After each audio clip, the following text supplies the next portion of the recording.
Hello everyone, आप सबका स्वागत है। आरआरबी एनटीपीसी 2019 का सीबीटी 1 का मैथ्स का सॉल्यूशन कर रहे हैं, जिसमें 28 दिसंबर 2020 से 31 जनवरी 2021 तक जितने भी शिफ्ट में एग्ज़ाम हुए सभी शिफ्ट के सॉल्यूशन कंप्लीट हो चुके हैं। इन सब के वीडियोस प्लेलिस्ट में मिल जाएंगे। आज की क्लास में 1 फरवरी 2021 का दूसरा शिफ्ट का सॉल्यूशन करेंगे।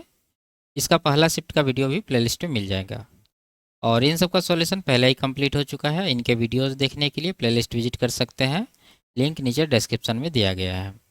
तो शुरू करते हैं। उससे पहले चैनल पर नया है तो चैनल को सब्सक्राइब कर दीजिए। आगे बढ़ते हैं। पहला सवाल है, एक समबाहु त्रिभुज के अंतःवृत्त के अंदर एक वर्ग खींचा गया है। यदि त्रिभुज की एक भुजा x है तो वर्ग का क्षेत्रफल ज्ञात कीजिए। ठीक है, देखिए आपको एक रेशियो बता रहे हैं, आप इसको याद रखिएगा। मान लीजिए कि ये एक वृत्त है और इसके अंदर एक समबाहु त्रिभुज यहाँ पर बनाया गया है और इस समबाहु त्रिभुज के अंदर भी एक अंतःवृत्त इस तरह से खींचा गया है जो त्रिभुज के तीनों भुजाओं को स्पर्श कर रही है। और अंत में ये अंतःवृत्त के अंदर एक वर्ग बनाया गया है इस तरह का। ठीक है, तो इसका जो एरिया का रेशियो होता है इन सब का, वो क्या होता है, हम बाहर से शुरू कर रहे हैं। सबसे पहले बाहर वाला वृत्त, बड़ा वृत्त, इसका हो जाता है 4 पाई। उसके बाद समबाहु त्रिभुज में अगर आएंगे तो यहाँ पर हो जाता है 3√3। उसके बाद ये अंतःवृत्त में जब आएंगे तो इसका पाई हो जाता है। उसके बाद सबसे अंत में ये जो अंदर में वर्ग बना है इसका क्या हो जाता है, 2 हो जाता है। ठीक है, ये रेशियो है। इनमें से किसी एक का क्षेत्रफल देगा, बाकी का पूछ सकता है। तो यहाँ पर क्या दे रखा है हमारे पास, त्रिभुज की एक भुजा x है। तो त्रिभुज यहाँ पर समबाहु है, अगर x भुजा है तो इसका रेशियो क्षेत्रफल हम लोग निकाल सकते हैं। तो त्रिभुज का जो क्षेत्रफल होगा वो क्या हो जाएगा, √3/4 इंटू x²। ठीक है, ये क्षेत्रफल आया है। और पूछ किसका रहा, वर्ग का। देखिए यहाँ पर हम लोग किसका पकड़ेंगे, त्रिभुज का और वर्ग का। त्रिभुज का ये है और वर्ग का ये है। अब यहाँ पर 3√3 है, इसका वैल्यू ये है, और वर्ग का पूछ रहा तो 2 यूनिट का निकालना है, तो हम लोग निकालेंगे। देखिए 3√3 का वैल्यू हमारे पास है √3/4 x², और निकालना है 2 यूनिट का। तो 2 यूनिट का निकालने के लिए क्या करेंगे, √3/4 x² को डिवाइड करेंगे 3√3 से, यानी कि ये हो जाएगा 1/3√3। ठीक है, और 2 यूनिट का निकालना है तो 2 से यहाँ पर आप गुना कर दीजिए, इसको कटाइए, आंसर आएगा। 2 से कटाएंगे 2 बार में, √3 कट जाएगा। बचा क्या हमारे पास, ये बच गया 1। इसको लिखे यहाँ पर 1 बटा इधर 2 और यहाँ पर 3, 2 दिया 6 और x²। तो 1/6 x² इसका आंसर होगा, ऑप्शन नंबर 1। ठीक है, आगे बढ़ते हैं। बिग मार्ट कार्ड से भुगतान करने पर 5% की छूट देता है। किसी वस्तु पर 10% का लाभ प्राप्त करने के लिए अंकित मूल्य क्रय मूल्य से कितने प्रतिशत अधिक होना चाहिए। ठीक है, तो हम लोग सीपी और एमपी का रेशियो यहाँ पर निकाल सकते हैं, क्योंकि हमारे पास डिस्काउंट परसेंट और प्रॉफिट परसेंट दे रखा है। क्या होता है, 100 माइनस डिस्काउंट परसेंट, तो 100 में 5 यहाँ पर आप माइनस करिए तो कितना बचेगा, 95। और नीचे क्या होता है, 100 प्लस प्रॉफिट परसेंट। ठीक है, प्रॉफिट रहेगा तो जोड़ देंगे, अगर लॉस रहेगा तो घटा देंगे। तो 100 प्लस 10 कितना हो जाएगा, 110। कटाइए 5 से 19 बार में, 5 से 22 बार में, यानी सीपी और एमपी का क्या रेशियो आया है, 19 और 22। यानी कहने का मतलब है कि कितना अंकित ये अधिक करेगा, 19 का सामान को ये 22 रुपया अंकित करेगा। तो कितना अधिक हुआ, 3। 3 अधिक हुआ किस पर, 19 पर, तो 3/19। तो परसेंटेज में पूछ रहा तो 100% से यहाँ पर गुना करेंगे, तो ये आ जाएगा आपका 300/19। तो 19 से एक बार में लगेगा, 19 बचे 95, उधर बच जाएगा 15/19। तो ऑप्शन नंबर डी में ये दे रखा है, ये इसका आंसर हो जाएगा। आगे बढ़ते हैं। एक कक्षा की परीक्षा में 5 छात्रों के प्राप्तांकों का औसत 39.2 है और उनमें से 3 के प्राप्तांकों का औसत 41 है। शेष 2 छात्रों के प्राप्तांकों का औसत ज्ञात कीजिए। ठीक है, देखिए यहाँ पर क्या कह रहा है कि 3 का औसत 41 है। यहाँ पर लिखते हैं हम लोग 3 छात्रों का औसत जो है 41 है और बाकी 2 छात्रों का औसत पूछ रहा है, तो यहाँ पर हम लोग बॉक्स बना देते हैं। और इसका ओवरऑल जो एवरेज है पाँचों छात्रों का वो कितना है, 39.2 है। ठीक है, अब देखिए इसका एवरेज क्या होगा, आप ये देखिए ओवरऑल तो होगा यहाँ पर 39.2, बाकी आपको इससे कंपैरिजन करना पड़ेगा। तो देखेंगे अगर तो यहाँ पर जो है ये 3 छात्रों का एवरेज 41 है, यानी टोटल एवरेज से 1.8 यहाँ पर ज़्यादा है, प्लस है। तो हम लोग को यहाँ पर मैनेज करने के लिए 1.8 इसमें घटाना होगा। लेकिन यहाँ पर आपको क्वांटिटी भी ध्यान रखना है, टोटल क्वांटिटी कितना है, 3 है, और वृद्धि है 1.8 का। तो टोटल यहाँ पर जो माइनस होगा 1.8 गुना 3 होगा। ठीक है, लेकिन आपको इसका भी क्वांटिटी याद रखना है। इतना माइनस करेंगे तो इसमें प्रत्येक में बांटेंगे। तो यहाँ पर 2 क्वांटिटी है तो 2 से यहाँ पर डिवाइड करिए। तो डिवाइड जब करेंगे तो 0.9 आएगा, 9 या 27 यानी 2.7। तो 39.2 में 2.7 माइनस करेंगे तो 12 में से 7 घटा 5, यहाँ पर 6 3 यानी 36.5 इसका आंसर होगा, ऑप्शन नंबर 2। ठीक है, आगे बढ़ते हैं। इसका एचसीएफ पूछ रहा है। ठीक है, तो इसका आप फैक्टर करके निकाल सकते हैं, नहीं तो इसमें देखिए 15 है, यहाँ भी 15 है, लेकिन इसमें 15 नहीं है। इसका मतलब 15 का 5 को हटा दीजिए, बचा क्या 3। तो 3 तो इससे आएगा, इससे भी आएगा, और इसमें अगर देखें तो यहाँ पर 3 गुना 7, तो 3 यहाँ से भी आएगा। तो एचसीएफ में 1 3 तो यहाँ पर आ गया। बाकी अब इसका देखिए 12 है, यहाँ 21 है और यहाँ पर 12 है। अगर इन तीनों में देखें तो कॉमन क्या है, 3 है। ठीक है, तो यहाँ से भी एक 3 आएगा, तो 3 या 9 इसका एचसीएफ हो जाएगा। ठीक है, तो ऑप्शन नंबर 1 इसका आंसर होगा। आगे बढ़ते हैं। जॉन, जॉनी और जनार्दन खेत में किसी कार्य को क्रमशः 6, 12, 24 दिन में पूरा करते हैं। वे एक साथ मिलकर उसी कार्य को कितने दिन में पूरा करेंगे? साधारण सा सवाल है। पहला 6, दूसरा 12, तीसरा 24 दिन में करते हैं। टोटल वर्क तीनों का एलसीएम 24 हो जाएगा। डिवाइड करेंगे 4 आएगा, यहाँ पर 2 आएगा, यहाँ पर 1 आएगा। अब तीनों का समय पूछ रहा तो तीनों के एफिशिएंसी से इस टोटल वर्क को डिवाइड करेंगे। 4 4 2 6, 6 1 7, तो 7 से इसको डिवाइड करिए तो 24/7 आएगा। तो 7 या 21 3 24, ऑप्शन नंबर 1 में ये दे रखा है, ये इसका आंसर हो जाएगा। आगे बढ़ते हैं। यदि एक विक्रेता अपने माल का अंकित मूल्य क्रय मूल्य से 20% अधिक रखता है और 20% की छूट देता है तो उसका प्रतिशत लाभ कितना होगा? ठीक है, लाभ या हानि पूछ रहा है। देखिए यहाँ पर हम लोग मान लेते हैं कि इसका जो कॉस्ट प्राइस है क्रय मूल्य वो कितना है, 100 है। अब यहाँ पर देखिए क्रय मूल्य से 20% अधिक वो अंकित करता है, तो इसका जो मार्क प्राइस होगा यानी अंकित मूल्य वो कितना होगा? 100 में 20% बढ़ाएंगे तो ये हो जाएगा 120। अब यहाँ पर ये 20% का डिस्काउंट दे रहा है, तो डिस्काउंट हम लोग हमेशा किस पर देते हैं? अंकित मूल्य पर। तो अंकित मूल्य पर जब 20% डिस्काउंट देंगे तो 120 का 20% कितना हो जाएगा? 24 रुपया। तो 24 का डिस्काउंट देंगे तो हमारा सेलिंग प्राइस कितना बचेगा? ये बच जाएगा 96 रुपया। अब उसका लाभ या हानि पूछ रहा है तो हम लोग को चाहिए क्या? क्रय मूल्य और विक्रय मूल्य। देखिए क्रय मूल्य 100 है, विक्रय मूल्य 96 है, यानी 100 का सामान 96 बिक रहा है, यहाँ पर 4 का नुकसान है। तो 100 पर चेंज है तो इसको हम लोग 4% लिखेंगे, तो 4% इसका हानि होगा, ऑप्शन नंबर 2। आगे बढ़ते हैं। 150 मीटर ऊंची मीनार से वाहन की दूरी ज्ञात कीजिए यदि वाहन का अवनमन कोण 45 डिग्री है। ठीक है, देखिए यहाँ पर अवनमन कोण 45 डिग्री है, तो यहाँ पर ऊंचाई और दूरी बराबर होगा। आप इसको 150 मीटर के बराबर दूरी को लगा सकते हैं आंसर। ठीक है, वैसे हम बता देते हैं। मान लीजिए मीनार है, इसका ऊंचाई कितना है? 150 मीटर, और यहाँ पर कोई वाहन है, ठीक है, और इसको मिलाइए तो ये जो कोण है वही कितना है? 45 डिग्री है, तो ये भी 45 होगा और ये 90 होता है। तो 45 45 90 का क्या रेशियो होता है? 1 1 और √2 का। तो यहाँ पर देखिए एक यूनिट का वैल्यू 150 है तो इसका भी 150 ही हो जाएगा, यही दूरी पूछ रहा था, तो 150 इसका आंसर हो जाएगा। आगे बढ़ते हैं। 45 किलोमीटर प्रति घंटा के चाल से चल रही एक रेलगाड़ी 4 घंटों में कितने खंभों को पार कर लेगी? दिया गया है कि रेल मार्ग पर खंभे 50 मीटर की दूरी पर स्थित है और रेलगाड़ी यात्रा के आरंभ में ही एक खंभे को पार कर लेती है। ठीक है, तो ये एक खंभा को हम लोग नहीं जोड़ेंगे क्योंकि ये यात्रा के प्रारंभ में ही पार कर चुकी है। तो देखिए यहाँ पर 2 खंभों के बीच का दूरी दे रखा है और यहाँ पर चाल और समय दे रखा है, तो हम लोग यहाँ से रेलगाड़ी के द्वारा चला गया दूरी निकाल सकते हैं। तो दूरी क्या हो जाएगा? चाल गुना समय। चाल है 45 और समय है 4 घंटा, तो गुना करने के बाद ये कितना आएगा? 180 किलोमीटर। और यहाँ दोनों खंभों के बीच का दूरी मीटर में दे रखा है, तो हम लोग को टोटल दूरी को भी मीटर में बदलना होगा। उसके लिए यहाँ पर 1000 से गुना करिए। ठीक है, जब गुना करेंगे तो ये कितना आ जाएगा? 1,80,000 मीटर। इसको हम लोग क्या करेंगे? 2 खंभे का बीच का जो दूरी है उससे डिवाइड करेंगे 50 से और प्लस का 1 करेंगे। ठीक है, ये 1 करना जरूरी है, नहीं तो गलत हो जाएगा। देखिए इसको ऐसे समझिए, मान लीजिए कि ये दूरी 100 मीटर का है और इसमें यहाँ पर 50-50 मीटर के दूरी पर खंभे लगे हैं। ये दोनों खंभों के बीच की दूरी 50 मीटर और यहाँ पर भी 50 मीटर।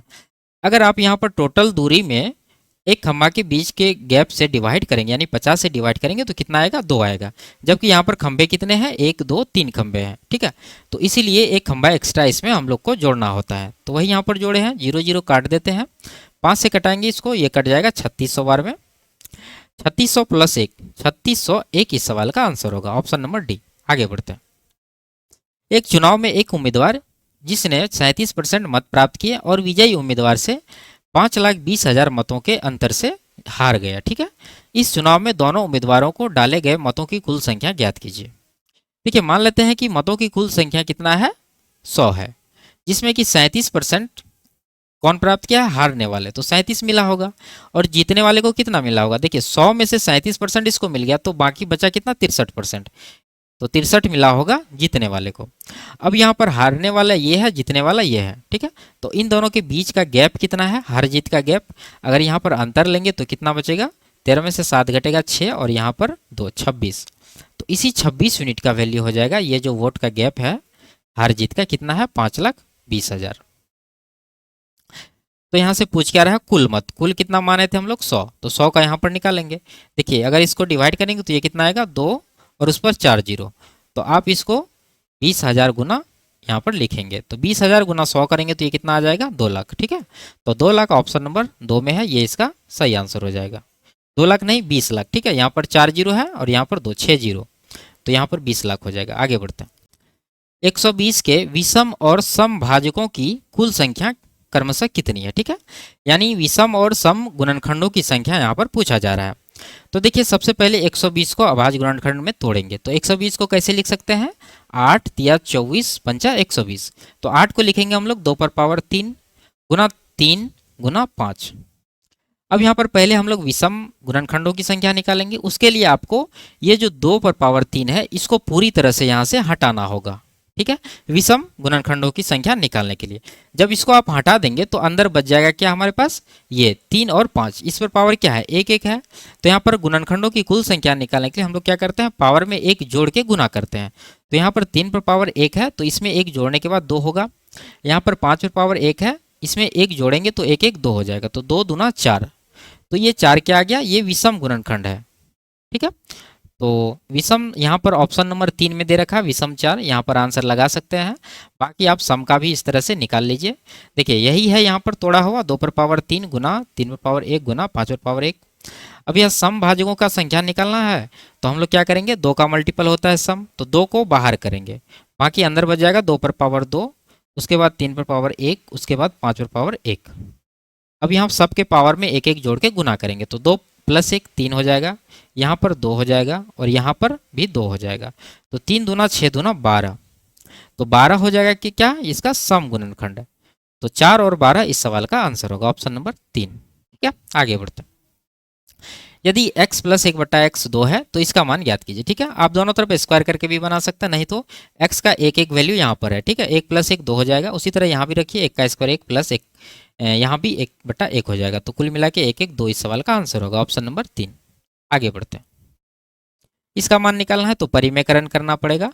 √2 + 1 है तो आप √2 - 1 से ऊपर नीचे यहाँ पर गुना करेंगे, तो गुना करने के बाद ऊपर कितना हो जाएगा, देखिए गुना करेंगे तो 4√2, उसके बाद माइनस का, यहाँ पर माइनस का 4 हो जाएगा, उसके बाद प्लस का 2 हो जाएगा, उसके बाद माइनस का √2 होगा, और नीचे क्या हो जाएगा, a² - b², यानी कि 2 - 1 1, तो इसको हम लोग नहीं लिखेंगे। अब देखिए यहाँ पर 4√2 है, उसमें √2 माइनस होगा तो 3√2 बचेगा, और 2 - 4 यानी कि माइनस का 2 कहाँ है, ऑप्शन नंबर 3 में है, ये इसका आंसर हो जाएगा। आगे बढ़ते हैं। कह रहा है इसके ऐसे कितने गुणनखंड हो सकते हैं जो 50 से विभाज्य है लेकिन 100 से विभाज्य नहीं है। तो यहाँ पर देखिए हमारे पास यहाँ पर अभाज्य गुणनखंड के रूप में दिया गया है। अब यहाँ पर पूछ रहा है 50 से विभाज्य, तो इससे हम लोग 50 बाहर करेंगे, तो यहाँ देखिए 5 गुना 5 यहाँ हो जाएगा 25, और यहाँ से 1 2 बाहर करेंगे, तो 50 तो बाहर हो गया, अंदर क्या बचा, यहाँ से 1 2 बाहर किए थे तो 2 पर पावर 1 बच जाएगा, गुना 3 पर पावर 1 बच जाएगा, गुना ये 5 पर पावर 2 तो बाहर ही कर लिए, बच गया हमारे पास 7 पर पावर 1। ठीक है, अब देखिए ये अगर हम लोग कैलकुलेट करेंगे, ये कोष्टक के अंदर जो है ये केवल उसका संख्या निकलेगा जो 50 से विभाज्य है, लेकिन आगे कह रहा है कि 100 से विभाज्य नहीं है। तो देखिए 50 में जब इवन संख्या यानी 2 से जब गुना होगा तो ये 100 बनेगा, इसलिए हम लोग को यहाँ से 2 भी हटाना पड़ेगा, तो 2 भी बाहर कर लेंगे, तो कुल मिला के 50 गुना 2 बाहर कर लेंगे, अंदर बच जाएगा 3 पावर 1 और गुना 7 पर पावर 1, तो इसी का संख्या निकालना है, तो पावर में 1 1 जोड़ के गुना कर देंगे, यानी कि 1 + 1 2 हो जाएगा, यहाँ भी 1 1 2 हो जाएगा, 2 दूना 4 इसका आंसर होगा। 4 ऐसे इसके गुणनखंड हैं जो 50 से विभाज्य हैं लेकिन 100 से विभाज्य नहीं है, तो ऑप्शन नंबर 3 है इसका सही आंसर। आगे बढ़ते हैं। एक बिजली के खंभे का उन्नयन कोण 30 डिग्री से बढ़कर 60 डिग्री हो जाता है जब इसे देखने वाला व्यक्ति अपनी आरंभिक स्थिति से 30 मीटर खंभे की ओर बढ़ता है। उस बिजली के खंभे की ऊंचाई ज्ञात कीजिए। देखिए, मान लीजिए कि ये बिजली का खंभा है और वो आदमी यहाँ पर है, तो इसको हम लोग मिला देते हैं शीर्ष से और इसके आधार को भी मिला देते हैं। तो इसका जो उन्नयन कोण है वो कितना है, 30 डिग्री है स्टार्टिंग में। अब ये आदमी यहाँ से मान लीजिए यहाँ पर आ गया, तो ये खंभे की ओर कितना दूरी कवर किया है, यहाँ सवाल में कह रहा है 30 मीटर, तो ये दूरी हो जाएगा 30 मीटर। अब जब यहाँ आया है तो इसका उन्नयन कोण कितना हो गया है, 60 डिग्री, ऐसा सवाल में कह रहा है। ठीक है, अब देखिए यहाँ पर हम लोग रेशियो लगाएंगे। ये तो समकोण है, ये 60 है, तो ये कितना बचा, 30 डिग्री का बचा। तो 30 के सामने 1 होता है तो 60 के सामने कितना होता है, √3 होता है। अब बड़ा वाला त्रिभुज में देखिए 30 डिग्री के सामने √3 है, तो ये कोण कितना होगा टोटल, ये 60 डिग्री है, तो 60 के सामने कितना होगा, 3 होगा।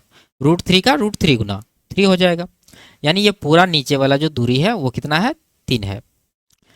अब यहाँ देखिए, यहाँ से लेके यहाँ तक का दूरी कितना है, 1 है, पूरा 3 है, तो बाकी ये दूरी कितना बचा, ये बच गया 2। 3 - 1 करेंगे तो 2, यानी ये आदमी के द्वारा 2 यूनिट कवर हुआ है, जबकि एक्चुअल में ये 30 मीटर कवर किया है। कहने का मतलब है ये 2 यूनिट का वैल्यू हो जाएगा 30 मीटर। खंबे का ऊंचाई निकालना है, वो कितना है, √3, तो √3 का यहाँ पर निकाल देंगे, कितना हो जाएगा, 2 का 30 15 गुना है, तो यहाँ भी 15 गुना करेंगे तो 15 √3 इसका आंसर होगा, ऑप्शन नंबर 3। आगे बढ़ते हैं, इसको सॉल्व करना है। तो पहले छोटी कोष्टक यहाँ पर करेंगे, ये कितना होगा, 8 3 11 -6, ये हो जाएगा 5। 4 में 5 माइनस करेंगे तो माइनस का 1, 15 आगे माइनस है फिर -1 है, तो ये दोनों जुट जाएगा, 16 हो जाएगा। 20 में 16 माइनस करेंगे तो 4 इस सवाल का आंसर होगा। आगे बढ़ते हैं, इसका मिश्र अनुपात पूछ रहा है। ठीक है, कंपाउंड रेशियो क्या होता है, जैसे मान लीजिए कि A/B है और एक C/D है। इसका मिश्र अनुपात निकालना है तो आपको दोनों का पहला पद को गुना करिए, यानी A गुना C, उसके बाद लास्ट वाला दोनों गुना करेंगे, B गुना D। ठीक है, BD हो जाएगा। ये इसका हो गया मिश्र अनुपात। उसी तरह से यहाँ भी करिए, यहाँ देखिए इसका पहला पद ये है, इसका ये है, इसका ये है, इसका ये, चारों को गुना करिए, यानी 45 गुना 3 गुना 51 गुना 256, और नीचे में ये दूसरा पद दीजिए 75, दूसरा का दूसरा 5, तीसरा का दूसरा 68, चौथा का दूसरा 81। कटाइए यहाँ पर 17 से 3 बार में, 17 से 4 बार में, उसके बाद 15 से 3 बार में, 15 से 5 बार में, और यहाँ पर 3 तिया 9 तिया 27, 27 से 3 बार में ये कटा देते हैं। ठीक है, तीनों ये कट गया, और 4 से कटा देंगे इसको, 64 चौके होता है 256, तो ऊपर तो आ गया 64, नीचे कितना आया, 1 5 यहाँ पर है, 1 यहाँ पर है, 5 गुना 5 25, तो 64/25 इस सवाल का आंसर होगा। आगे बढ़ते हैं, यदि ABCD एक चक्रीय चतुर्भुज है और ABC एक समबाहु त्रिभुज है, कोण CDA का मान ज्ञात कीजिए। देखिए, चक्रीय चतुर्भुज वृत्त में होता है इस तरह का, मान लीजिए कि कोई एक चतुर्भुज है, इसका नाम क्या है, ABCD, जिसमें कह रहा है कि ABC एक समबाहु त्रिभुज है, तो A से C को मिलाएंगे तो ये जो ट्रायंगल बना हमारे पास ABC, ये क्या है, समबाहु त्रिभुज है। तो कोण CDA पूछ रहा है, तो CDA ये कौन पूछ रहा है, मान लेते हैं थीटा है। अब देखिए यहाँ पर ABC समबाहु त्रिभुज है, तो इसका प्रत्येक कोण कितना हो जाएगा, 60 डिग्री, तो ये 60 होगा, ये भी 60 होगा, ये भी 60 होगा, तो फिलहाल हम लोग इसको लेंगे। अब यहाँ चक्रीय चतुर्भुज के आमने सामने के कोणों का योग होता है 180 डिग्री, जिसमें कि एक कोण देखिए यहाँ पर 7 है, तो दूसरा कोण कितना होगा, 180 - 60 करेंगे तो 120 डिग्री, तो 120 डिग्री इसका वैल्यू होगा, ऑप्शन नंबर 3। आगे बढ़ते हैं, उन दो गोलों के आयतनों का अनुपात ज्ञात कीजिए जिनके वक्र पृष्ठों के क्षेत्रफल का अनुपात 1:4 है। देखिए, गोला है, गोला का जो आयतन होता है वो क्या होता है, 4/3 πr³। तो इसका जो रेशियो निर्भर करेगा वो त्रिज्या के क्यूब पर, ये 4/3 पाई कांस्टेंट है, ये तो सब में आएगा। ठीक है, तो हम लोग रेडियस पे देखेंगे। देखिए यहाँ वक्र पृष्ठ क्षेत्रफल का अनुपात 1:4 है, यानी एरिया का रेशियो यहाँ पर है 1:4। तो यहाँ से त्रिज्या का अनुपात क्या होगा, इसका वर्गमूल में, यानी 1:2 हो जाएगा। और यहाँ से आयतन का अनुपात निकालना है, तो क्या करेंगे हम लोग, इसका क्यूब करेंगे, 1 का क्यूब 1, 2 का क्यूब 8, 1:8 इसका आंसर होगा, ऑप्शन नंबर 3। आगे बढ़ते हैं, साधारण ब्याज की कितने प्रतिशत वार्षिक दर पर एक धनराशि 5 वर्ष में मूल धनराशि के 8/5 के बराबर हो जाती है। ठीक है, तो हम लोग क्या करेंगे, यहाँ पर देखिए P को मानेंगे, ये फ्रैक्शन के नीचे क्या है, 5 है। अगर P 5 है यानी मूलधन, तो मिश्रधन कितना होगा, 5 का 8/5 निकालेंगे तो 8 होगा। तो यहाँ पर ब्याज कितना का मिला, 3 यूनिट का ब्याज मिला। तो इसका परसेंट में देखते हैं, 3 का ब्याज मिल रहा है 5 के ऊपर, ये कितना परसेंट है? 1/5 होता है 20%, तो 3/5 हो जाएगा 60%। इसको टोटल ब्याज मिला है 60% 5 वर्ष में, तो प्रत्येक वर्ष का पूछ रहा है तो इसको 5 से डिवाइड कर दीजिए, तो ये कितना आ जाएगा? 12% प्रत्येक वर्ष। ऑप्शन नंबर डी इसका आंसर होगा। आगे बढ़ते हैं। ये डायमेंशन वाले आयताकार पार्क में अंदर की ओर एक रास्ता बना हुआ है जो 570 मीटर स्क्वायर जगह घेरता है। रास्ते की चौड़ाई ज्ञात कीजिए। ठीक है, देखिए एक आयत बनाते हैं यहाँ पर। ये मान लीजिए हमारा आयत है और इसके अंदर ये रास्ता इस तरह से बना हुआ है और ये रास्ते का क्षेत्रफल दे रखा है 570 मीटर स्क्वायर। तो रास्ते का चौड़ाई पूछ रहा है। देखिए यहाँ पर ये जो बाहर वाला आयत है इसका लंबाई है 37 और चौड़ाई कितना है? 30 है। सवाल में यहाँ पर दे रखा है डायमेंशन। हम लोग यहाँ पर क्या करेंगे, रास्ते का चौड़ाई निकालना है, तो रास्ते का चौड़ाई को मान लेते हैं ये x है। ठीक है, तो इधर भी x हो जाएगा और इस तरफ भी सब x हो जाएगा चौड़ाई। अब यहाँ देखिए रास्ते का क्षेत्रफल निकालने के लिए हम लोग को बड़ा वाला आयत यानी बाहर वाला आयत में से अंदर वाला आयत का क्षेत्रफल माइनस करना पड़ेगा, तो रास्ते का क्षेत्रफल निकल जाएगा। तो उसके लिए बाहर वाला आयत का क्षेत्रफल यानी 37 गुना 30 हो जाएगा, लंबाई गुना चौड़ाई। इसमें माइनस करेंगे अंदर वाला आयत का लंबाई गुना चौड़ाई। तो ये देखिए बाहर वाला 37 है तो अंदर वाला का कितना होगा? 37 माइनस 1x इधर होगा 1x इधर, टोटल 2x इसमें माइनस करना होगा। उसी तरह चौड़ाई में भी होगा। तो यहाँ पर 37 माइनस 2x गुना 30 माइनस 2x, इसको बराबर कर देंगे 570 जो कि रास्ते का क्षेत्रफल है। अब यहाँ पर हम लोग इसको गुना करके निकालने वाला बिल्कुल नहीं है, ऑप्शन से इसको सेटिस्फाई करेंगे। देखिए अगर पहला ऑप्शन लेंगे 10 मीटर तो यहाँ कितना होगा? 10 दूना 20 यानी 37 माइनस 20 17 हो जाएगा, गुना यहाँ पर 10 हो जाएगा, गुना करने के बाद 170। इसको गुना करके इतना घटाएंगे 570 नहीं आएगा, इसका मतलब ये आंसर नहीं होगा। अब देखिए यहाँ पर 28 मीटर है, अगर 28 इसमें रखेंगे तो 28 दूना 56 हो जाएगा। ठीक है, 37 से ज़्यादा होगा, तो ये तो होने वाला है नहीं। उसके बाद बचा 5 इसमें रखिए तो 5 दूना 10, तो 37 माइनस 10 करेंगे तो कितना आएगा? 27, गुना 30 माइनस 10 करेंगे तो 20, 27 दूना 54 यानी कि 540 हो रहा है। और इसको जब गुना करेंगे तो 37 दिया 111, उस पर 10 यानी 1110, उसमें 540 या अंदर वाला आयत का क्षेत्रफल माइनस करेंगे तो कितना आएगा? 0 7 और यहाँ पर 5, तो ये आ गया कितना? 570, जो कि यहाँ पर भी है 570। इसका मतलब ये इसका सही आंसर होगा। आगे बढ़ते हैं। एक वस्तु को 390 रुपया के विक्रय मूल्य पर बेचने पर 20% का लाभ प्राप्त होता है, उस वस्तु का क्रय मूल्य ज्ञात कीजिए। ठीक है, देखिए यहाँ पर 20% को अगर फ्रैक्शन में लिखे तो 1/5 होगा, यानी 5 के सामान पर 1 का प्रॉफिट होगा। तो सामान कितना में बिक रहा होगा? 5 + 1 6 यूनिट में, जबकि यहाँ 390 रुपया में बिक रहा है, तो 6 यूनिट का वैल्यू हो जाएगा 390 रुपया। क्रय मूल्य पूछ रहा है यानी कि 5 यूनिट का वैल्यू यहाँ से निकालना है। तो देखिए 6 से इसको डिवाइड करेंगे तो कितना आएगा? 6 छाके 36 और 6 पंजा 30, 65 गुना हो रहा है, इसका भी 65 गुना करेंगे तो 325 इसका क्रय मूल्य निकल कर आएगा। ऑप्शन नंबर 3 इसका सही आंसर है। आगे बढ़ते हैं। इसको आरोही क्रम में लिखना है, तो सबसे छोटा कौन है? यहाँ पर देखिए माइनस का ये है, तो ऑप्शन नंबर 1 सबसे पहले आएगा, यहाँ पर है 1, और सबसे बड़ा यहाँ पर है 0.83, ये किस में है? 2 नंबर में, तो 2 लास्ट में, तो यही इसका आंसर हो जाएगा। आगे बढ़ते हैं। वर्तमान में एक माँ की आयु उसकी पुत्री की आयु की 3 गुनी है। 5 वर्ष पहले उसकी आयु उसकी पुत्री की आयु से 4 गुनी थी। पुत्री की वर्तमान आयु ज्ञात कीजिए। ठीक है, देखिए माँ है मदर और उसकी पुत्री है डॉटर। क्या कह रहा है कि माँ की आयु पुत्री की आयु की 3 गुनी थी, यानी पुत्री अगर 1 यूनिट की है तो उसकी माँ 3 यूनिट की होगी। अब 5 वर्ष पहले क्या हो रहा है कि उसकी आयु यानी उसकी माँ की आयु उसकी पुत्री की आयु से 4 गुनी थी, यानी अगर 1 है तो ये कितना होगा? 4 होगा। तो कितना वर्ष पहले? 5 वर्ष पहले, तो दोनों में 5 5 हम लोग क्या करेंगे? माइनस करेंगे। अब यहाँ पर क्रॉस मल्टीप्लीकेशन करके अंतर लीजिए, तो 3 1 का 3 4 1 का 4, अंतर आएगा 1 यूनिट का। नीचे कितना का अंतर आएगा? 5 इधर 20, अंतर आ रहा है 5 यूनिट, 15 यूनिट का। ठीक है, यानी 1 यूनिट का वैल्यू हो जाएगा 15। पुत्री की वर्तमान आयु, पुत्री का कितना है? देखिए 1 यूनिट, तो 1 का निकल चुका है यहाँ पर 15 वर्ष इस सवाल का आंसर हो जाएगा। अगर माँ का पूछता तो कितना हो जाता? 15 या 45 वर्ष। आगे बढ़ते हैं। इसका योग निकालना है, अपने से निकाल लीजिए। आगे बढ़ते हैं। यदि ए बी और सी केंद्र ओ वाले वृत्त पर स्थित है, कोण ए सी बी 47.5 डिग्री है, तो लघु वृत्तखंड ए बी पर बना ए ओ बी का मान ज्ञात कीजिए। ठीक है, देखिए एक वृत्त है और इस पर 3 बिंदु है ए बी सी, इस तरह से मान लीजिए इसका केंद्र है ओ। अब यहाँ पर कह रहा है कि कोण ए सी बी 47.5 है, तो ए से सी को मिलाएंगे और सी से बी को मिलाएंगे और ए से बी को मिलाएंगे। तो ये जो एंगल है ये कितना है, ये है 47.5। पूछ रहा है ए ओ बी, यानी ये कोण पूछ रहा है। तो हम लोग जानते हैं कि वृत्त के परिधि पर जो कोण बनता है उसका दुगुना कोण कहाँ बनता है, केंद्र पर। तो ये 47.5 है, तो ये कितना हो जाएगा, 95 हो जाएगा, इसका 2 गुना। तो ऑप्शन नंबर 4 इसका आंसर होगा। आगे बढ़ते हैं। इसका मान निकालना है तो सिंपल सा है, घटा दीजिए।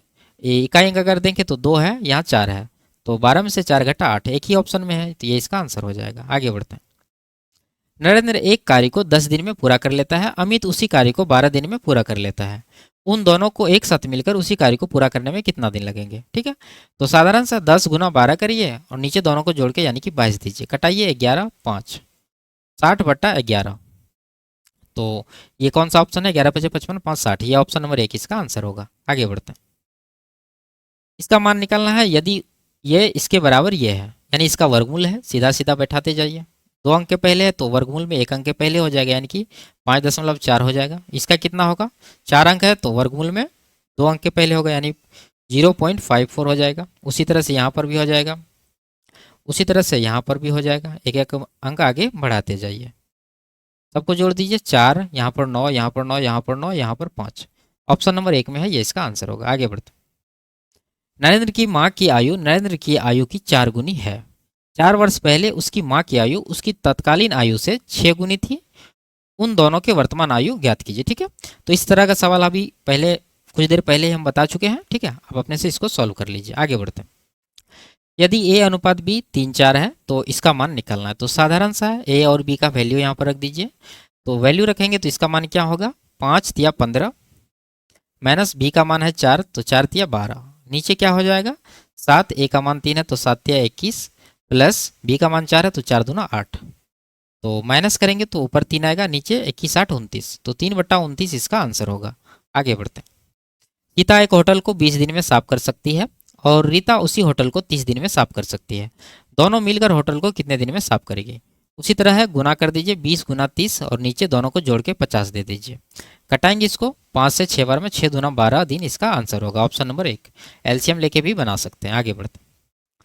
इसका मान निकालना है तो इधर कितना हो गया, 6 3 9, 3 से 9 को डिवाइड करेंगे तो 3 आएगा। इधर कितना होगा, 5 4 9, 9 गुना 5 45, तो 3 में 45 माइनस करेंगे तो माइनस का 42 इसका आंसर आएगा। आगे बढ़ते हैं। इसमें कह रहा है किस वर्ष में कंपनी ए और बी द्वारा की गई बिक्री का अंतर न्यूनतम था। ठीक है, तो दोनों का ग्राफ देखिए, ए का ब्लू है और बी का रेड है। तो दोनों का नज़दीक कहाँ पर है, यहाँ पर देखिए दोनों सटा हुआ। तो ये कौन सा साल में है, 2006 में, तो इसका आंसर हो जाएगा 2006। आगे बढ़ते हैं। इसमें क्या कह रहा है, यदि बल्बों की एक निश्चित मात्रा के लिए निर्माता को मोल्डिंग लागत के रूप में 28,400 खर्च करने पड़ते हैं तो वह कॉपीराइट खर्च के रूप में कितना खर्च करता है। देखिए मोल्डिंग है 28,400, यहाँ देखिए अगर तो मोल्डिंग यहाँ पर है, ये कलर कितना है, ये 20%, यानी ये 28,400 20% का वैल्यू है। निकालना है कॉपीराइट का। कॉपीराइट कहाँ पर है, ये है रेड वाला। रेड वाला कितना दे रखा है, 15%, तो 15% का वैल्यू यहाँ से निकालेंगे। कटा देते हैं इसको, देखिए 5 से 3 बार में, 5 से 4 बार में, 4 से इसको कटा दीजिए, 4 7 4 1 4, 2 0 आएगा। 71 तिया 213 होता है, 2 0 आएगा, यानी 21,300 इस सवाल का सही आंसर होगा। आगे बढ़ते हैं। तो ये लास्ट सवाल था। वीडियो आपको कैसी लगी कमेंट में ज़रूर बताइए। अच्छी लगी तो वीडियो को लाइक और चैनल को सब्सक्राइब कर दीजिए। फिर मिलते हैं अगले क्लास में, तब तक के लिए बाय बाय, टेक केयर।